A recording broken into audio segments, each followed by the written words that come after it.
La défunte Marie Missamo lui a causé beaucoup d'ennuis. Certaines langues ont même soutenu qu'il a connu une relation amoureuse avec la mère de Ruth Missamo.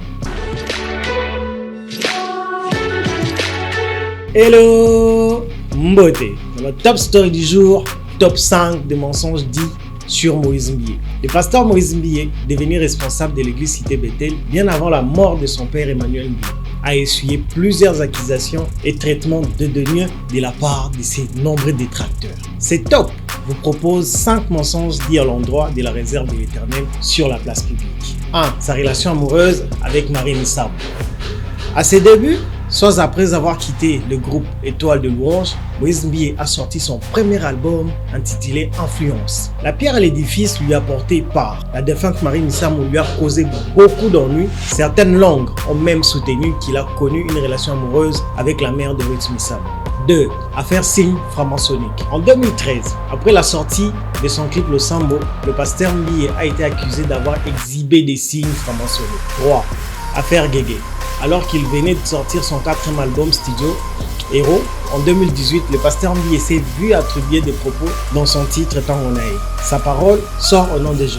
Mal interprété par ses détracteurs, a été traduit par sort au nom de Guégué. Ces faits a poussé l'artiste à dévoiler une vidéo de la séance d'enregistrement de ses titres en studio où l'on entend bien le pasteur dire Jésus. 4. L'avortement d'Eliane Bafémé. L'éclatement du dossier Eliane Bafémé.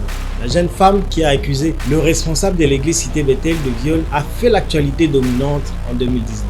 La jeune femme a même indiqué que le pasteur l'aurait fait avorter, mais quelques mois plus tard, à l'issue d'un procès entre les deux parties, c'est Moïse Mbié qui en sort vainqueur. Faute de preuves, ce dossier a été classé sans suite. 5. Contrat non équitable avec Teddy Dizo. En 2021, la pépite du gospel Teddy Dizo a sorti son premier album intitulé King, sous la houlette de la réserve de l'Éternel. Mais quelques mois seulement ont suffi pour que Teddy quitte le label, accusant Moïse Mbié de lui avoir fait signer un contrat inéquitable. Selon lui, il percevait que $21 par an. Dommage pour lui car il n'a pas pu prouver noir sur blanc qu'il avait réellement été dupé. Et Paul Mbié, le jeune frère du pasteur et gestionnaire de son label, a dû contredire Teddy en balançant en détail les lignes de leurs accords. Et 2022 nous réserve encore beaucoup même de surprises.